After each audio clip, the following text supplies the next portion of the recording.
Ayan po, isang magandang umaga po sa inyong lahat muli mga kaibigan. Ayan, napansin nyo, busy po ang ating kusina kasi busy din po ang mga miyembro ng family kasi meron po kaming bagong miyembro ng pamilya, ang aming pang-anim na apo. Ayan.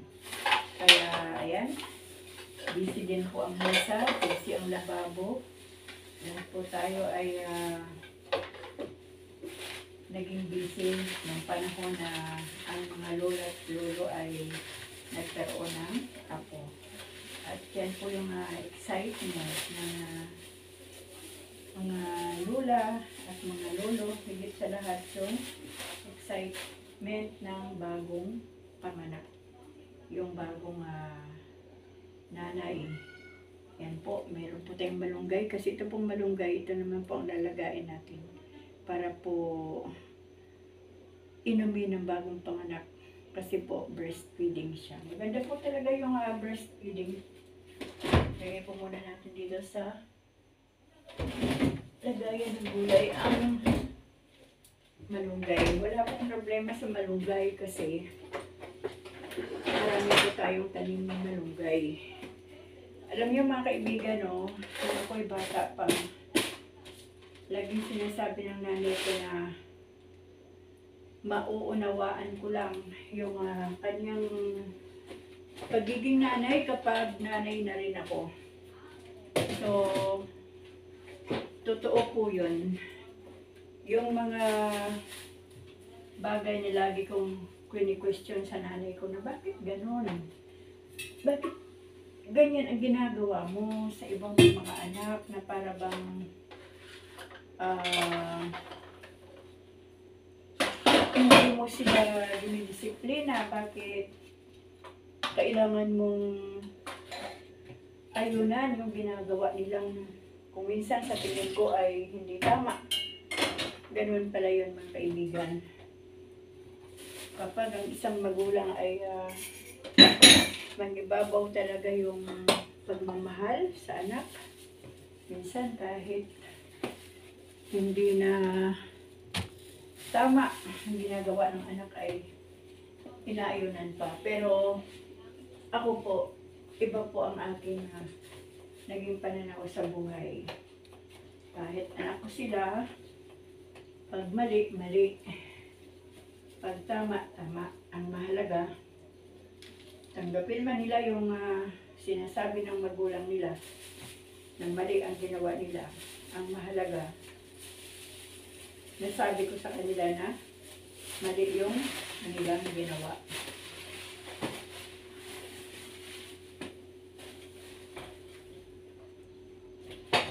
Ang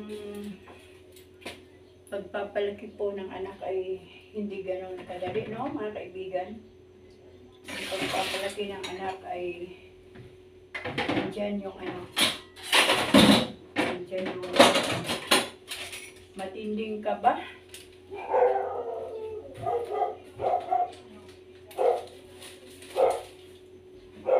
Pag umiiyak yung ating mga bagong silang na sanggol, hindi po natin alam kung ano po ang ating gagawin dahil ang mga bata ay hindi nila alam kung ano yun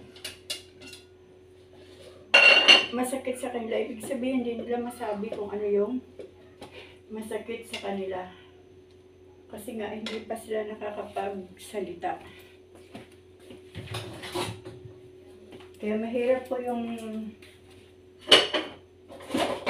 sitwasyon ng nanay, lalo na kapag may sakit ang mga anak. Kasi hindi natin alam kung ano yung nangyayari sa kanila, kung ano yung masakit sa kanila. Kaya ang mga nanay po madalas parang mga magiclear o manghuhula. Kasi hinuhulaan na lang natin kung ano yung nararamdaman nila. Minsan, tayo mga nanay, tayo po yung mga doktor na hindi nakapagtapos ng medisina. Ang mga nanay, lalo na yung mga nanay na kapos sa pera, kapag nagkakasakit ang mga anak, yung sariling reseta ni nanay ang nangyayari. Kaya hindi ganun kadali magpalaki ng anak. Diba mga kaibigan? Mula sa sinapupunan na 9 months, tapos paglabas ng bata, magsisimula yung edad niya mula sa 1 taon, tapos yung bata hanggat hindi lumalagpas sa 7 years old, talaga pong iba-iba pong sakit, madalas ay malagnat, ubo, sipon.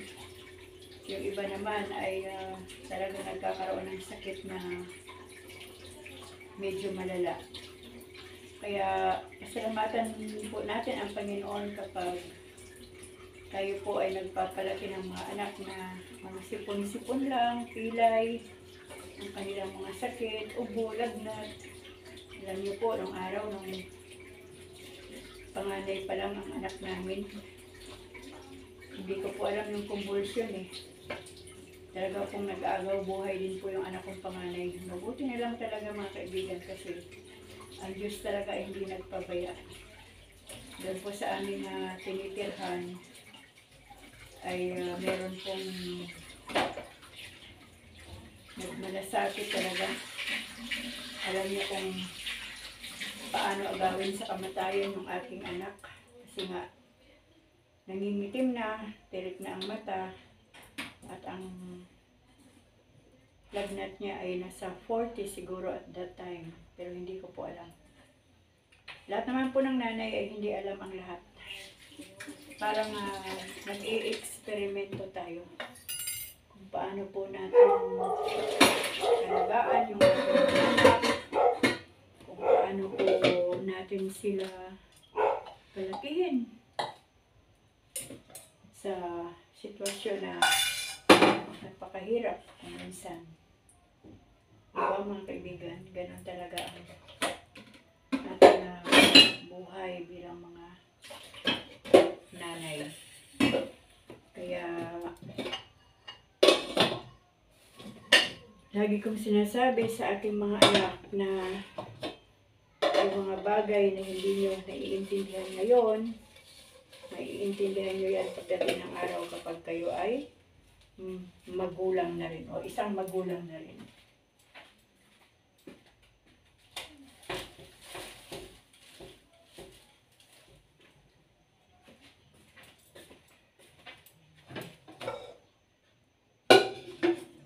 Hindi talaga natin masabing alam na natin lahat na walang gabay ang magulang, lalo na sa mga anak natin na bago pa lang nagpapamilya. Talagang kailangan nila yung gabay ng magulang sa simula lang naman kung paano magpaligo ng bata. Pero hindi na problema ngayon kasi may mga tutorial na po sa YouTube, sa TikTok. Napakadami na po mga tutorial ang panahon ngayon. Napakadami ng kaalaman ang mundo ngayon.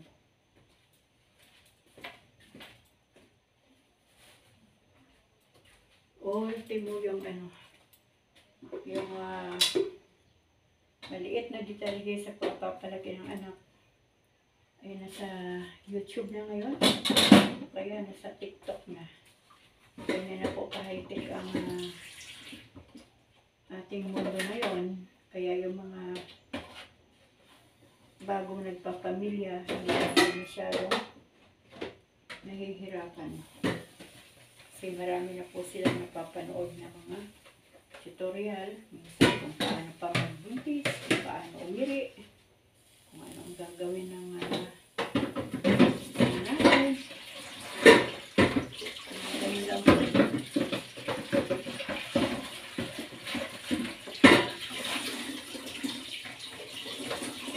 Puno po ng aming labas. Marami pong hugasan.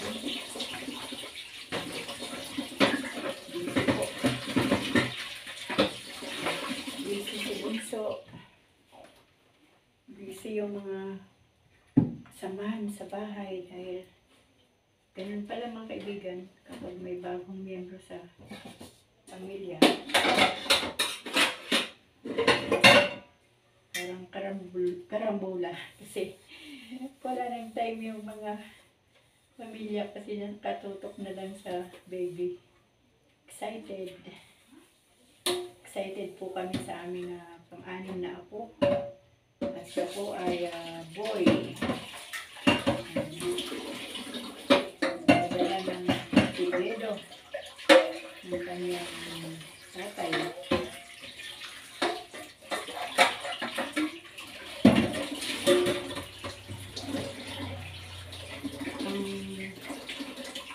Amin po mga apo ay 3 babae tapos 3 lalaki.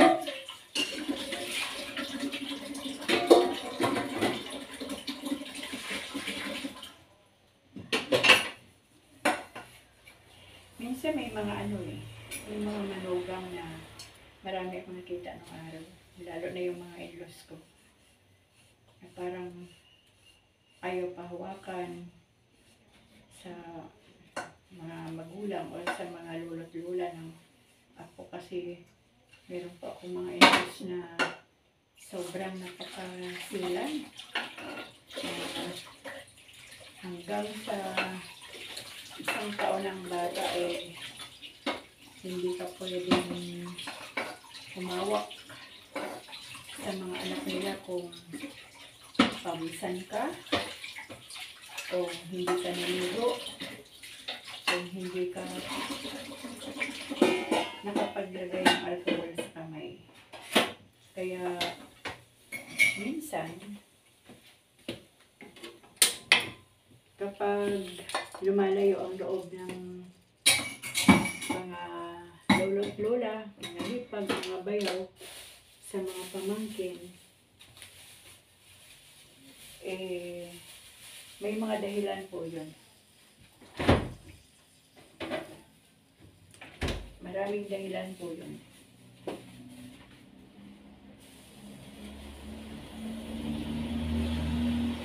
May mga tao kasi na sobrang selan, sobrang maselan, sobrang madamot sa kanilang mga anak.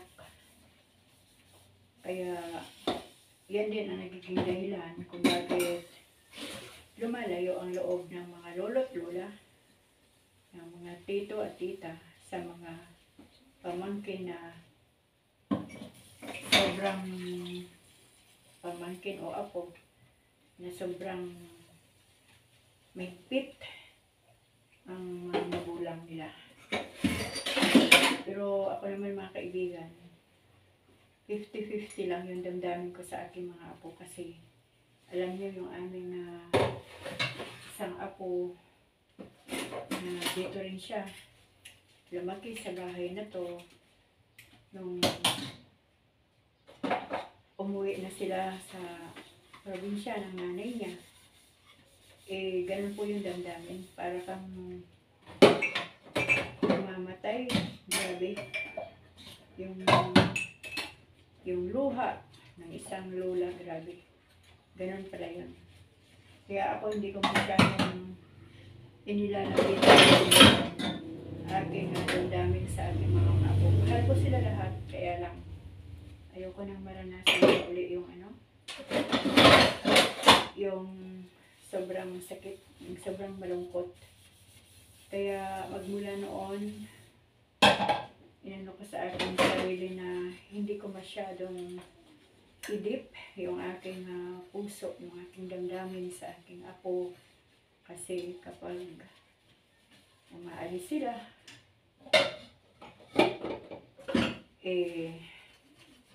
masasaktan po ang puso ng mga lolo't lola nila. So, ganun lang mga kaibigan. Ako nung araw lagi kong kini-question yung mga pagtitiis ng aking nanay. Bakit ka nagtitiis? Bakit kailangan mong manatili? Lagi ka na lang nasasaktan. Pero bakit kailangan manatili?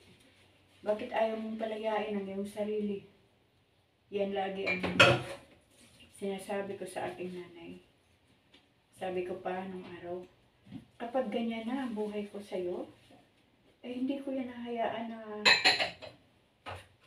magtiis ako sa ganyan. Kasi mga kaibigan, nung araw ang aming tatay talagang berdugo.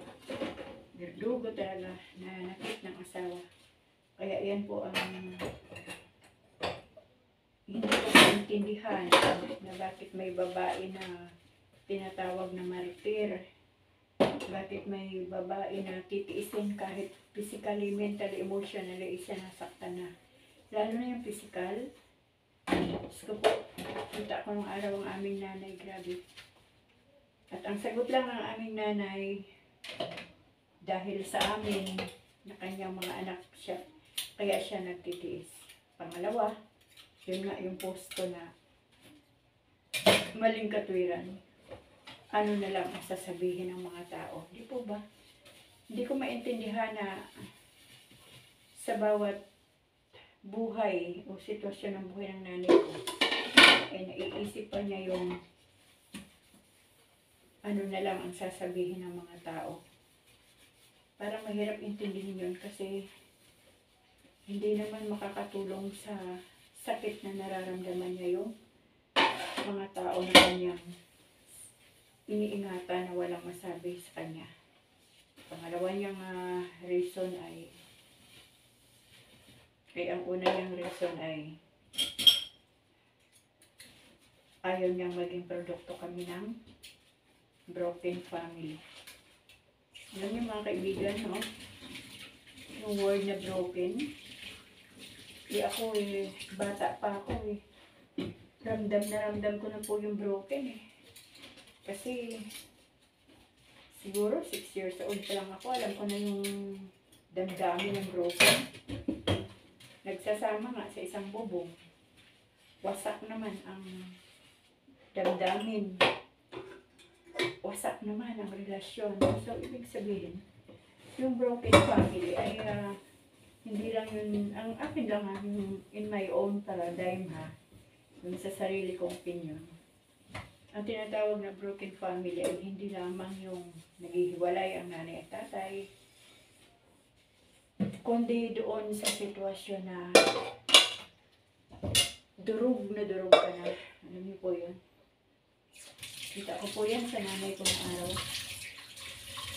Durog na ang kanyang puso, ang kanyang emosyon. Grabe na. Pero ayaw niya pang bumitaw sa relasyon nilang mag-asawa. Kasi alang-alang sa mga anak. At yun po, hindi ko talaga maintindihan ng araw. At lagi sinasabi ng nanay ko, maunawaan mo lang yung sitwasyon kapag nandoon ka na. Kapag nandoon ka na sa pinanggalingan ko at pinagdadaanan ko patuloy. Sabi ko nung araw, once lang na sinaktan ako ng asawa ko, once lang na dumako ang kanyang kamay sa aking mga katawan, once lang na mamura niya ako, ewan ko lang. Matapang po ako ng araw Matapang yung pananaw ko ng araw. Walang sino mang makakapanakit sa akin na ibang tao. Kasi diba, kahit asawa mo, para sa akin, ibang tao pa rin yan. Kasi hindi naman kayo magkadugo. Hindi naman kayo nagsimula sa mga bata pa kayo magkaibigan na kayo. So, kumbaga, pareho kayong malalaki na, may mga kaisipan na, may edad na, mga kita. Kaya ang katwiran ko lagi, walang karapatan kahit sino man, ang pagbabae, magpalalaki, nasaktan ang isa't isa. Kasi ako, katwiran ko dati, mag-aasawa ako, pero hindi ko dadalhin sa impyerno yung buhay ko na kagaya ng nararanasan ng aming nanay.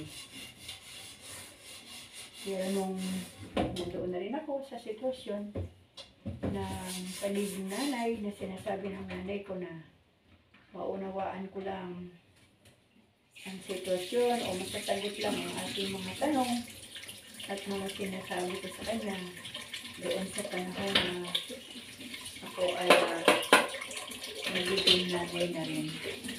Bagamat hindi ko naranasan yung pain, yung physical abuse, nagaya ng ginagawa ng nanay ko ay ginagawa ng tatay ko sa nanay namin. Ako po, madali akong dati. Madali po ako masaktan sa salita o sa reaksyon. Yung mga may tao kasi na hindi magsalita, pero sa reaksyon, nakakapanagid. Pinag-aralan ko pong mabuti ang buhay without guidance ng ating mga magulang. Gusto kong makita lahat yung sagot sa lahat ng ating tanong sa kanya na bakit.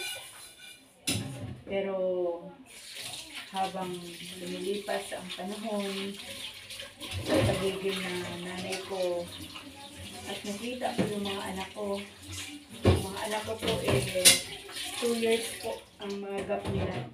Yung 4 ko ay 2 years ang gap nila. Every 2 years nanganganak po ako.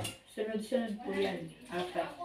Tapos ang pang-5, 15 years po yan ang gap nila ni Kuya Bunso kasi akala ko 4 lang, pero may dumating po na isa pang blessing at salamat nga sa Diyos. May dumating sa Bunso, may kasama po ng panahon na kami-kami lang nagdarawa dito dahil malalayo po ang trabaho ng pamilya. Ngayon, sabi ko kanina, hindi ko naranasan yung pananakit, physically o physically abused. Ay marami po tayong karanasan na nakakasama din sa ating emosyon. Hindi po maiwasan sa mag-asawa ang hindi nag-aaway. May mga bagay-bagay na pinagtatalunan. Ako po ay nangarap ng asawa na mabait. Kaya lang, hindi na po pala. Yung magkaasawa ng hindi gaano nagsasalita.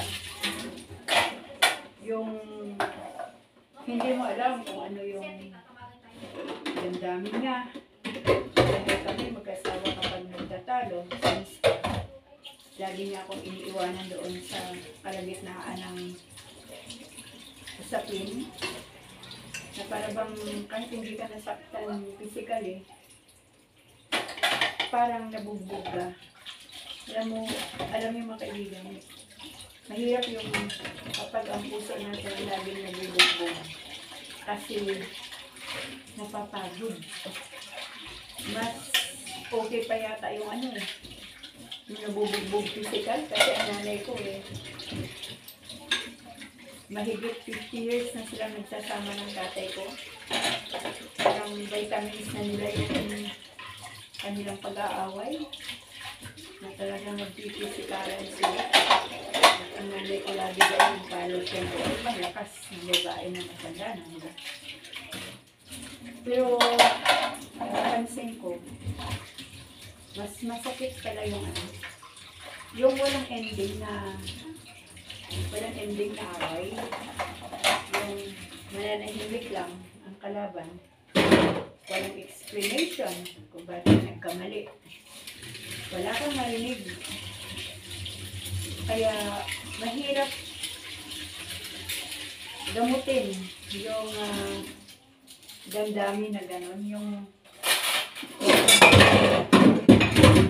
walang sagot, yung walang ending na case, kumbaga hindi nabigyan ng namin sagot yung mga bagay na pinag-aawayan.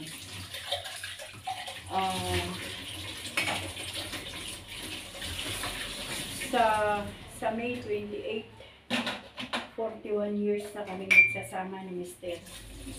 Siguro sa almost 41 years, kung ipagdugtong-dugtong po yung aming usapan, kung ipagdugtong-dugtong po yung buwan na usapan namin, siguro sa 41 years, mga isang buwan lang na usapan na tuloy-tuloy, kumbaga, kung pagdugtong-dugtong.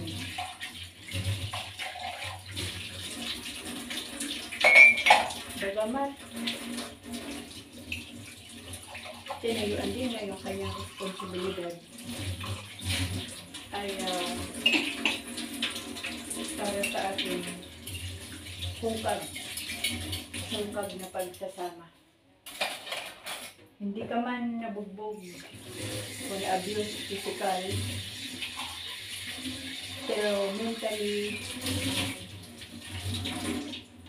at saka yung sa damdamin, pakiramdam ko bugbog sarado ako.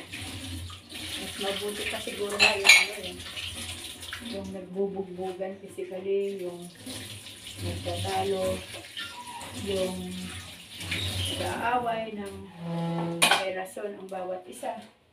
Kasi nagkakaintindihan kayo. Pero yung walang tibo, walang explanation, mas mahirap pala yun, mga kaibigan. At sa 41 years, pinag-aralan ko po ang lahat. Kung anong gagawin ko, kung ano ang mga takbang ko sa ating sarili para maunawaan ko yung karakter ng tao na ating pinili. At para makalaya din sa ganong sitwasyon, pinag-aralan ko din yung maging tahimik. Pinag-aralan ko din yung parang walang nakikita, parang walang nararamdaman. Kumbaga pag nagkaasawa pala ng isang tao, tahimik, mabait o hindi, kailangan mong mamatay sa sarili. Yan talaga ang dapat. Kasi kapag buhay na buhay ang ating sarili o yung ating karakter sa simula, yan po talaga magkakaroon ng broken family. Hindi ko po gagawin na magtiis, magtyaga. Sabi ko nung araw. Pero kapag kapakanan na ng mga anak ang pinag-uusapan, kailangan pala talagang magtiis. Yung pagtitiis na hindi mo kailangan magpabugbog habang buhay ng iyong physical na katawan. Hindi mo kailangan tiisin yung murahin ka araw-araw. Yan po yung mga bagay na hindi ko naman naranasan. Pero, kailangan mo pala na tanggapin ang sitwasyon. Kasi nga, yun ang choices natin Yun ang ating pinili. At saka, wala namang magkakilala talaga sa simula. Ang mga lalaki, habang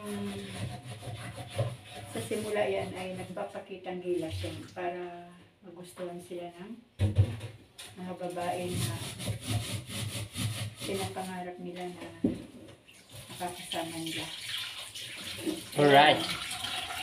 Hala, si Buri, tinakpan ako.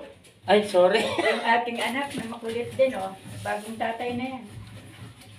Ngayon, naiintindihan niya na yung pagiging tatay. Kasi dumating na yung first baby na yun. Saan na ba tayo? Interrupt ako ni Vincent. Basta yun ba, lahat ay kakalimutan mo. Kakalimutan mo yung sarili.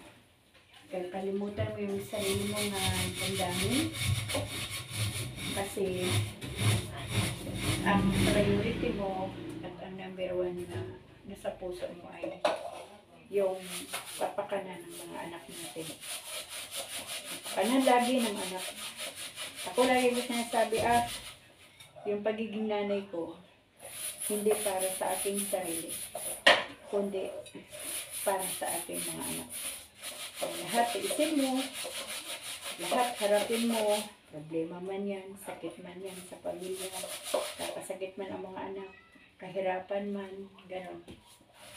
Lahat ng sitwasyon ay kailangan mong pagtiisan at hanapan ng solusyon.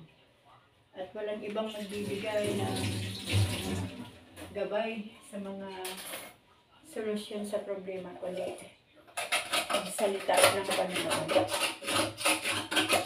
Minsan, nakakatulong din yung mga advice ng mga magulang o mga kaibigan, mga kapatid. Kaya lang, may mga advice kasi na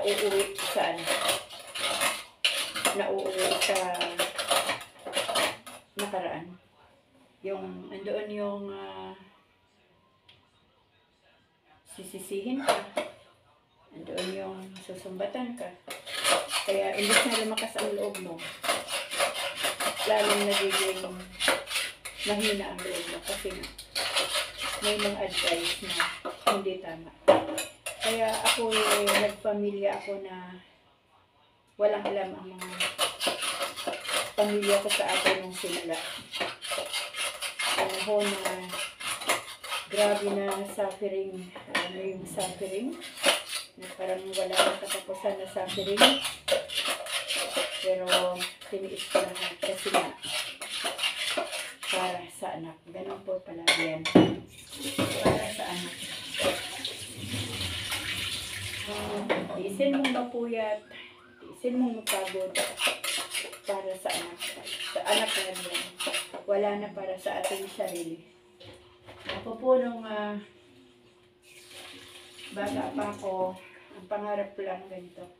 Dahil sa nakikita ko sa aking mga magulang, ang pangarap ko lang ay napakasimple. Sana yung magiging asawa ko na lang yung pinakamahirap na tao.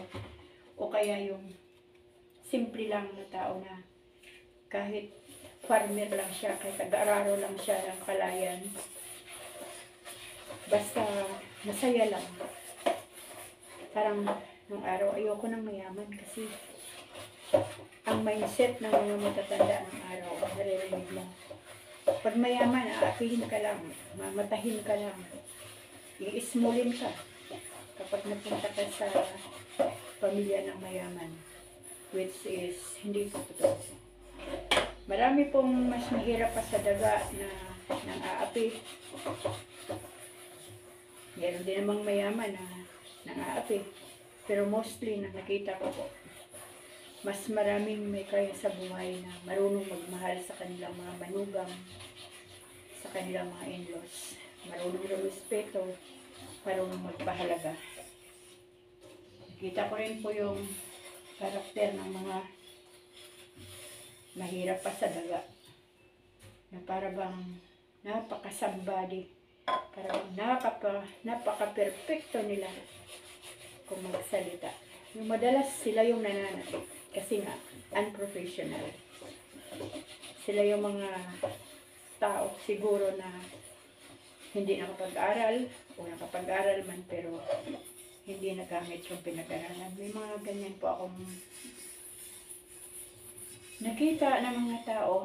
Alam niyo po ako minsan, ang mga manugang ay nag-uusap-usap yan sa karakter ng kanilang mga in-laws. kanya-kanyang daingan. Kaya nung araw ako ay bata pa, sa bawat naririnig ko na kwento ng ating mga kakilala o mga kaibigan, kumukuha po ako doon ng dinadampot ko po yung lesson doon sa aking kwento na narinig. Pero lahat po ng hirap, dinanas ko na. Lahat ng luha, nailuha ko na bilang isang nanay. Lahat ng hirap, napagtagumpayan ko na. Lahat po ay dumaan na sa buhay ko. Pero ang pinakamahirap na dinanas ko sa buhay bilang isang asawa, yung mga pag-asawa ka na hindi gaano nagsasalita. Yung mga pag-asawa ka na kapag nag-open ka ng problema, ay hindi nagsasalita, hindi sumasagot. Sabi na natin gumagawa ng paraan. Pero yung wala kang marinig na salita, hindi po yun nakakapagdulot ng lakas sa isang asawang babae. Kundi nag-iiwan po yan ng pain, ng question mark sa isipan at puso ng isang babae. At salamat nga lang po sa Panginoon talaga kasi maaga pa po matindi na po yung training ground ko. Nakita ko sa aking nanay yung training ground ng pagtitiis, yung alang sa pamilya. Hindi rin pala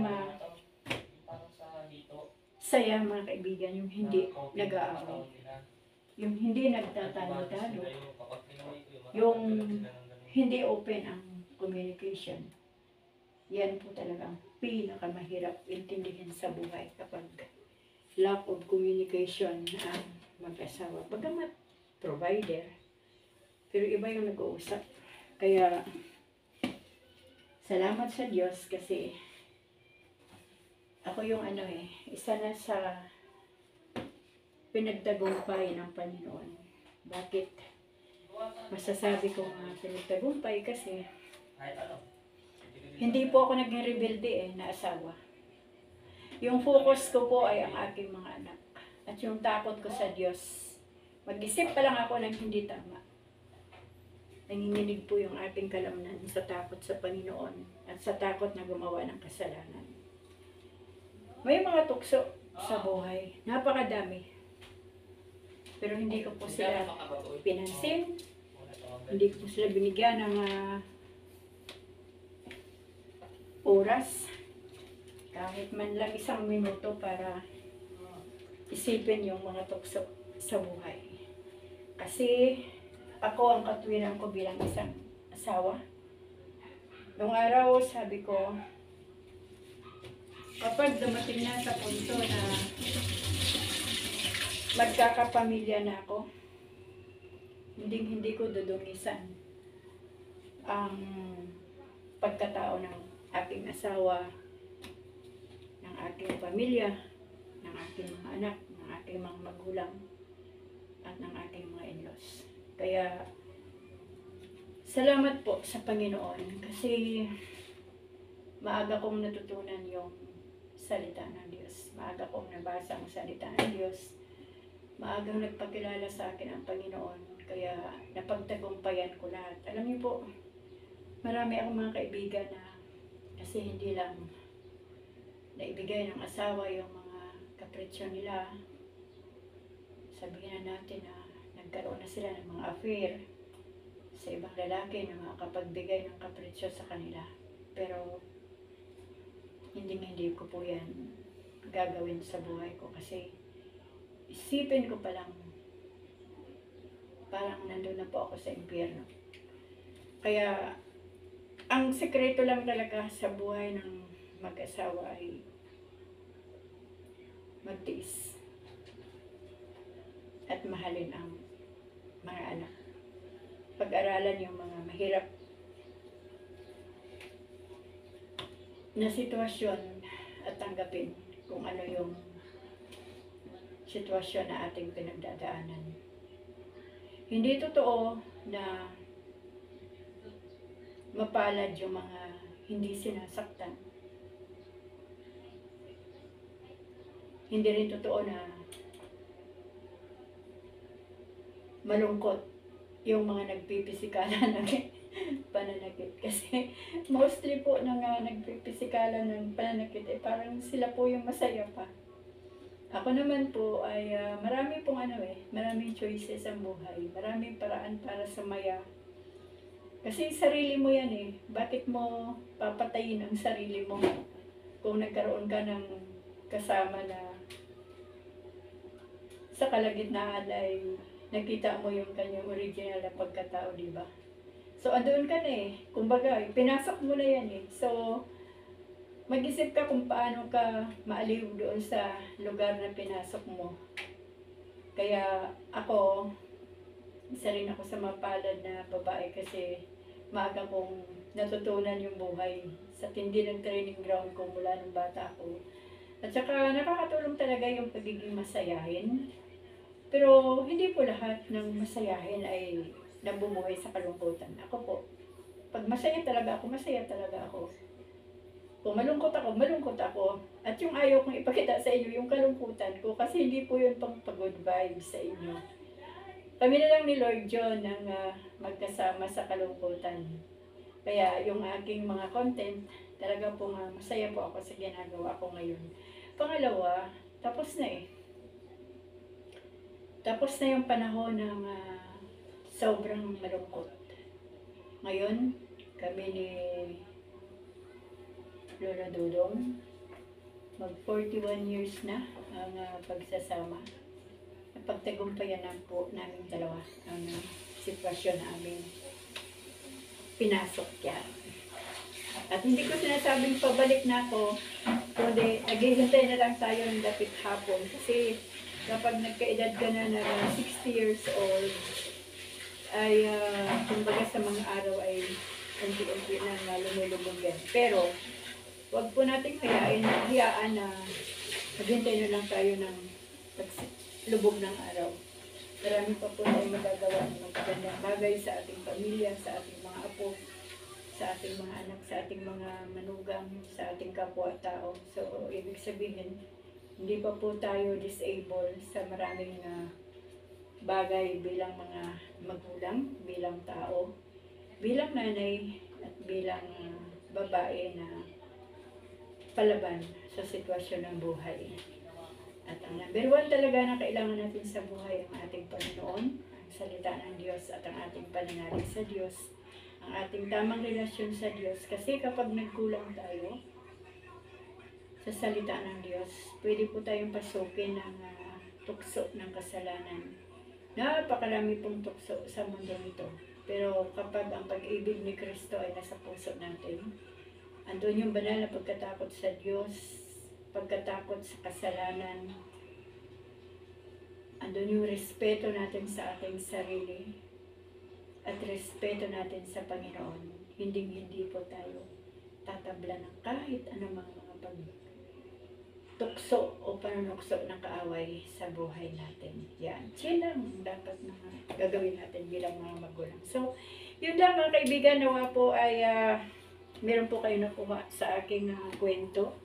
At hindi ko po yan ikinakahiya ang mga sitwasyon na aking naranasan. Kasi malay natin, makatulong din sa mga mag-asawa na ngayon ay meron din mga pinagdadaanan. Sabi ko nga, tapos na ako doon. Ni-enjoy ko na lang ang buhay ko. Ni-enjoy na lang namin ni Kuya Dudong o ni Lolo Dudong ang mga katahimikan naming dalawa na mag-asawa.